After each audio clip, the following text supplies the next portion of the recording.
Go ahead.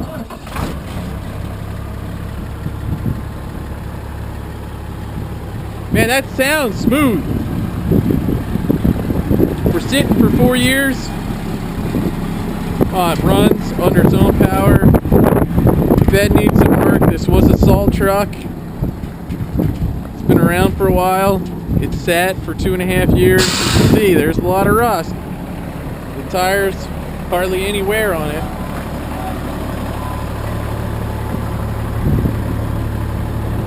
I'm gonna go in the, yeah, please. We'll go in here.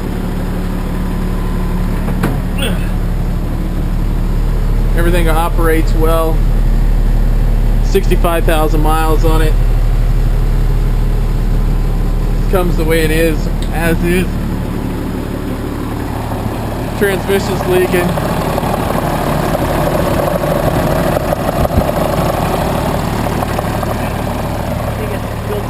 The transmission filter's leaking. We think. The motor